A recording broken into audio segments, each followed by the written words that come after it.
Hey everyone, my name is Aneel Gillan. I'm a junior at Illinois State University. My major is computer science, and basically why I'm talking to the camera today is because I'm presenting my final project for IT 356. So a couple things I want to prefix before I go into this whole demonstration is it's going to be a kind of a lengthy video, right around 15 minutes hopefully. I'm going to demonstrate the project. I have this here to prop up my phone. I'm going to demonstrate my project on my computer, show different features. Unfortunately, I need both hands for that. So I'll use my left hand to move the keys, my right hand to move the mouse. And I'm going to showcase my project to you all. And then I'll switch over to my PowerPoint and give a little bit of context on that. So about my project as a whole, I am recreating a model of the Great Pyramid of Giza, which is located in Giza, Egypt. It's one of the seven wonders of the world. Me personally, it's been a goal of mine to be able to visit the pyramids. They seem like a really cool place. I've seen beautiful photos and all that stuff. I know that you can't really get in there legally, but that would be really cool if I could. I kind of included some features as well for the inside of the pyramid for my project. I know a little bit of the pyramid is located underground, and all that was done through research of the project. So I, first and foremost, I really did enjoy this. I had the ability to learn about a new structure. As computer science majors, we don't really get to learn a whole lot about history and things like that. So this was a pretty cool experience. So what I'm going to do first is I will pull up my program and I'll show you all what it looks like.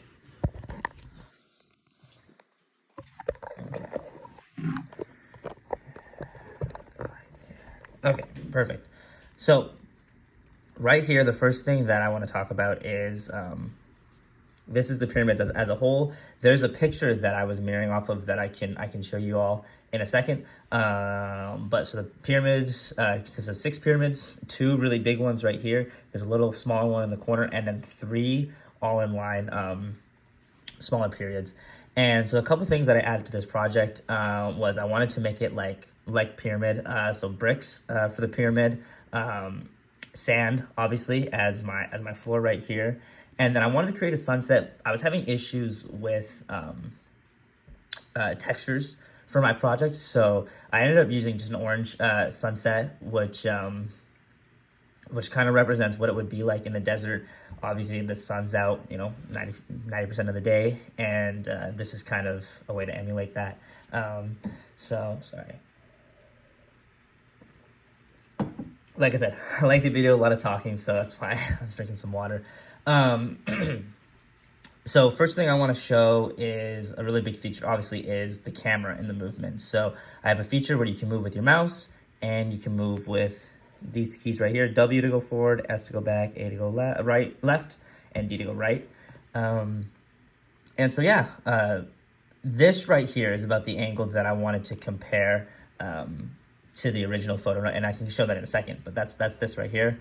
And so really, it's just a really simple model, and my goal here was to create a model that people could explore as if it was like Google Earth. So see, I have total 360 capabilities to view this structure. If I want to zoom all the way out, I can see them. These pyramids right here look really small.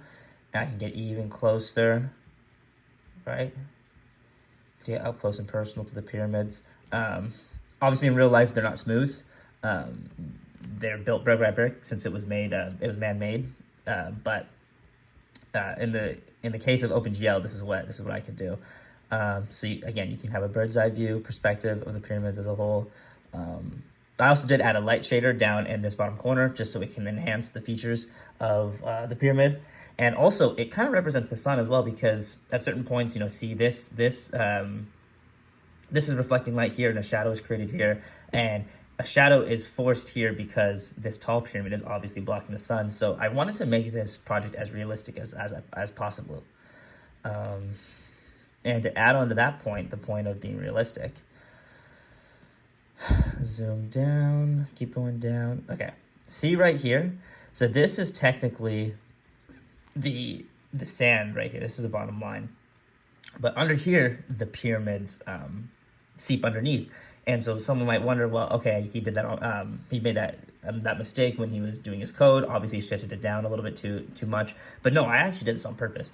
I wanted there to be a little underground of the sand, underneath the sand, because that's really how it is in real life. There are catacombs that go underground, and I just thought it would be a really cool feature to add. And again, I can talk about that a little bit more in my PowerPoint, because I talked about, you know, the translations that I had to use, the scaling in order to get that done. So yeah.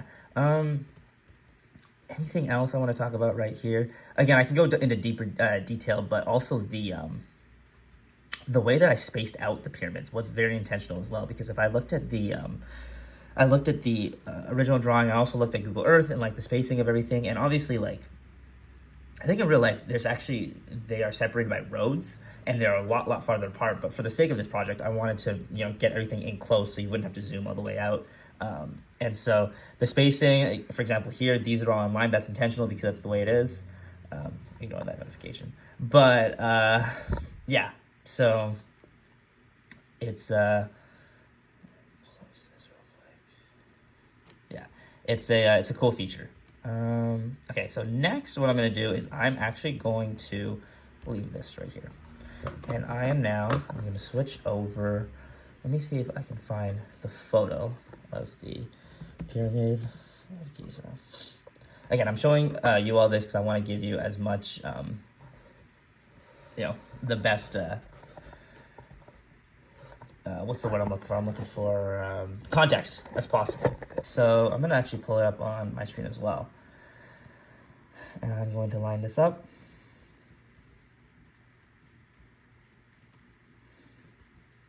Yeah, that looks about right. Okay, so see right here, it's very simple. So there are three larger pyramids, and then there's three smaller pyramids. Also, there's a sunset, sand, all that stuff. And so this is the image that I mirrored off of. I thought it was a really cool image. If I go and see the pyramid in person, I really would like to see that. And this right here. So as you can see, let me see if I can move these side by side as much as I can.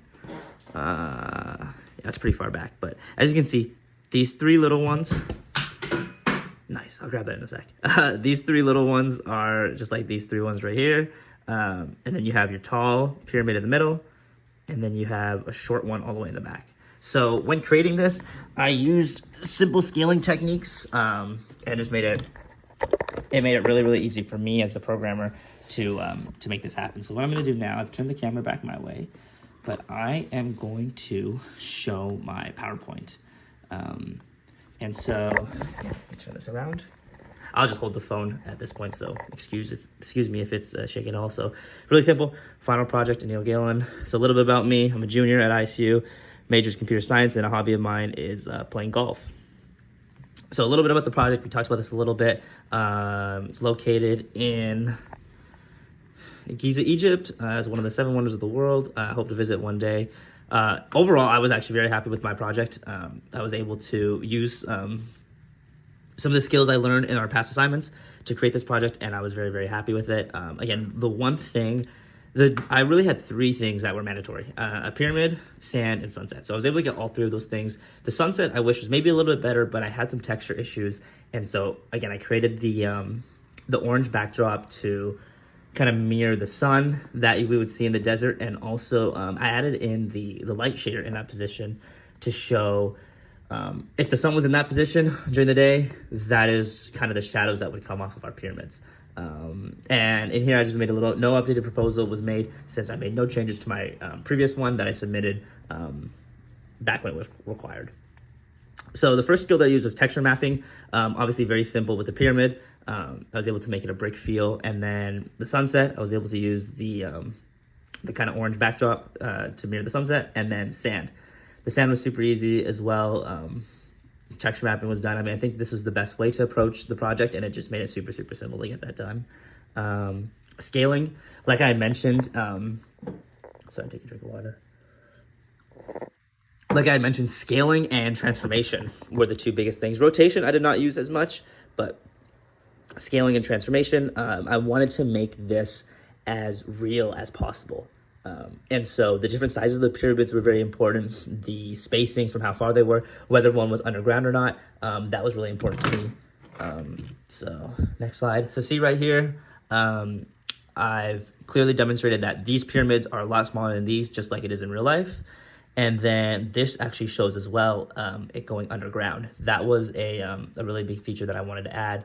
And the way I did that was simply in my code. Let me see if I can pull this up. The translate right here.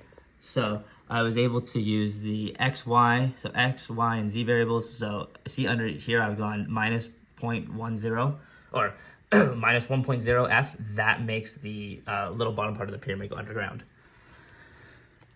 Oops. So next, camera. I showed you all in the video. It's very easy for me to use the camera and the keys to move everything around. Again, I wanted to create a 3D model like someone was in Google Earth, and that's the best way to do it. Right here, I've shown different POVs.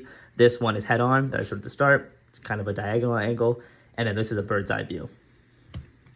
Light casters, and so again, like I talked about, I was able to use the light, like a spotlight, to create like a sun effect on the pyramid. And also, if I didn't use the spotlight, I feel like we wouldn't be able to see the image that well. So that's really why I wanted to add something in there, make it super, super easy for the viewers to see exactly our shape in front of us. And also the sun features is a nice one as well. It reflects of a real life model, what it would look like if the sun was in that position.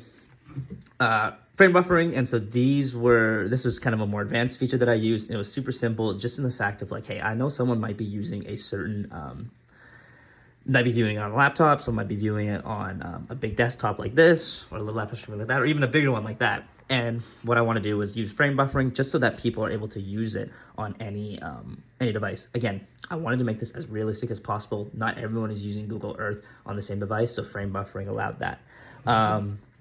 Diffuse mapping was super, super simple. I used that especially when I created the sunset and the sand, and they really proved to be a big